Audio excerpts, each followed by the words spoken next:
Бул сироз оорусу бул өзүнчө оору болуп чыкпайт. Бул оорулардын акырында ошо печеночный боордогу клеткалардын жабыркаланып, алардын жакшы иштебегендиги жана алардын кан айлануусунун бузулгандыгынан келип чыгат. Негизинен сироз оорусуна баягы сарык оорусу, вирусный гепатит ошолордун көбүнчөсү ошолордун өз убагында лечение кылбагандыктан ошол сироз печени алып келет да.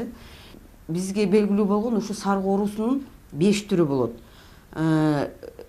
Вирусный гепатит А, Э, Б, С, дельта депчи. Мына ошол булар бири-бири менен баягы өздөрүнүн клиникасы боюнча айырмаланат. Ушулардын ичинен сарык оорусунун А, Э деген түрлөрү болот. Булар көбүнчөсү контактно бытовой баягы адамдарга идиштер аркылуу, суу аркылуу, тамак аш аркылуу жугушу мүмкүн. Буларды жакшы кылып лечение кылганда баягы сироз печеньге алып барбай жакшы болуп кетиши мүмкүн убагында кайрылса. Бирок ошондо деле бул А түрүндө деле жакшы карап алса, ал деле сироз печеньге алып барышы мүмкүн. Ал эми Э деген түрү бар. Бул деле ошол жанакындай контактно бытовой передачи, анан водный тамак аш аркылуу, суу аркылуу жуга турган түрү, бирок бул айрыкчасы баягы боюнда бар аялдарга коркунучтуу Э деген түрү. Булар баягы бизде 86-жылдары болгон, ошо Э түрү менен болуп аябай каттуу өткөн да. Ал эми Б, С, дельта деген түрү булар кан аркылуу жугуучу сарыктар болуп эсептелет. Бул оорулардын 3 гана жугуу жолу бар. Биринчиси бул ошол кан аркылуу жугушу мүмкүн. Бул кээде баягы медициналык инструменттер аркылуу жугушу мүмкүн. Баягы парикмахерскийге барганда, татуировка кылганда ошолордо жугушу мүмкүн. Андан кийин ападан балага жугушу мүмкүн. Баягы боюнда бар мезгилинде эси апасы ошо сарык оорудун БС түрлөрү менен ооруган болсо, ошо вертикальный путь передачи баласына өтүшү мүмкүн. Андан кийин үчүнчү жугуу жолу бул половой контакт.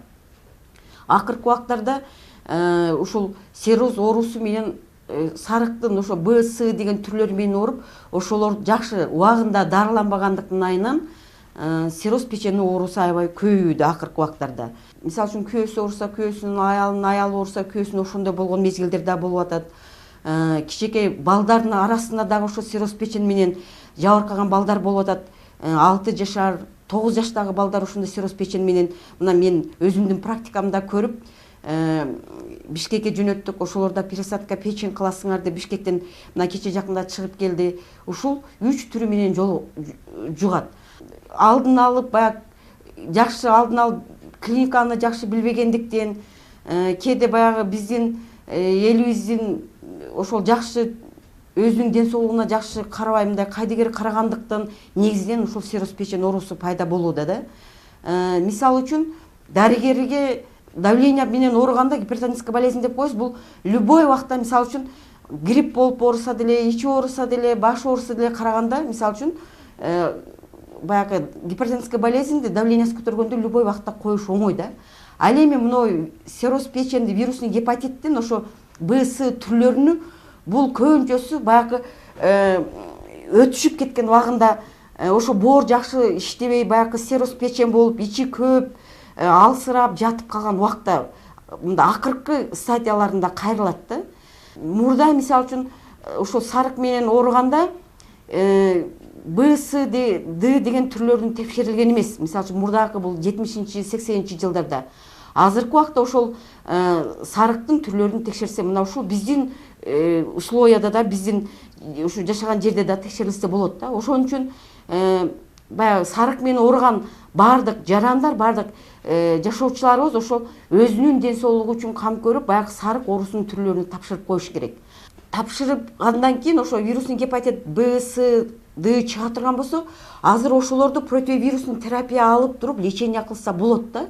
Ошол лечениясы, мисалы үчүн булардын баягы клиникасына карата кээ бирөөлөрү, мисалы үчүн СС менен ооруган болсо 3 айдан 5 айга чейин алышы мүмкүн. Ал эми БС менен ооруган болсо 6 ай, 1 жыл, 2 жылга чейин. Бул да баягы вирустун нагрузка деп коебуз. Ошо боордо канчалык канда вирустун көптүгүнө жараша болотчу. Ал эми Б плюс Д деген түрү экөөсү 2 вирус бир убакта жолугуп калышы мүмкүн. Бул көбүнчөсү ошол Б түрү менен ооруганда Д түрү кошулуп калат да. Муну баягы дарылоо кыйыныраак болот, бирок анын дагы азыркы күндө лечениясы ошо дарыланса болот да. Бул деген көбүнчөсү ошо элибиздин өзүнүн ден соолугуна күйүп, өздөрү мындай аракет кылыш керек. Мисалы үчүн ошол дарыларды баштап туруп, кээ бирөөлөрү 1 ай 2 ай ичип туруп таштап коюшат. Болду, жок, мен ичпейм, өзүмдү жакшы серип калдым дейт. Анда ал эч качан толук кандуу ошо кандагы, боордогу вирустарды өлтүрө албайт. Ал ошол өзүнүн курсун бүткөндөн кийин, мына бүгүнкү күндө мында менде деле практикамда бар, ошо полный курсун алып, жаш келиндерибиз Кудайга шүгүр мына балалуу болушуп, өздөрүн кадимкидей жакшы сезип жүрүшөт да. Эң негизгиси ошо сирроз печеньге өткөзбөй противирусный терапияны алыш керек. Ошондо гана сирроз печеньге өтпөйт.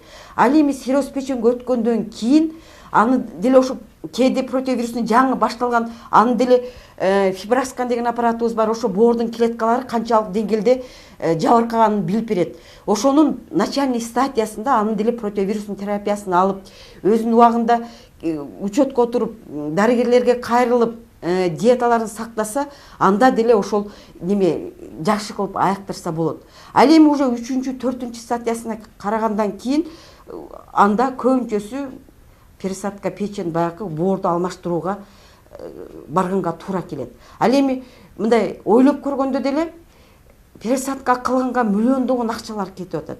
Ал эми лечение кылганда анын где-то 10%-на лечение кылса болот да, ошо кеткендин баягы каражаттын ордуна. Бунун баягы биздин неме кылганы, медицинада ошол противирусный терапия баягы кымбатыраак болгондуктан биздин бюджет неме жетишпегендиктенби, ошодон баягы медициналык тармактарда биз аларды камсыз кылып бере албай атабыз да.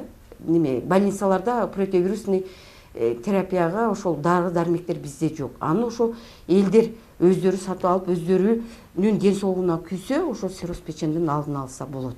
Бизде азыр эми көбүнчөсү ушу Турцияда, Индияда ошол жакта неме пересадканы ошол жактан жасап атышат да. Эми биздин дарыгерлер дагы ошону аракет кылып практикага киргизгенге неме кылышат. Кудай кааласа, бул деле ошо өзүбүздүн Кыргызстанда дагы жасалып калат келечекте деп ойлойм. Эми пересадка кылып келгенден кийин да алар ошо дайыма баягы дарыгерлердин көзөмөлүндө туруш керек. Мисалы үчүн азыр мына жатып келгенде пересадка кылып келди, ошондо деле мен алы пересадка кылып келген балдар менен жолуккан жокмун. Алар келип первичкага келип, кис кабинети бар, бизде ошо жугуштуу ооруларды карай турган кабинеттерибиз бар, ошол жерге учетко туруш керек. Мен алардын бириге да жолуккан жокмун, бирок мен укканыма караганда ошону противирусный терапияны дагы ичесиң деп айтыптыр да баягы неме. Алар ошо неме дарыгерлердин көзөмөлүндө болуш керек.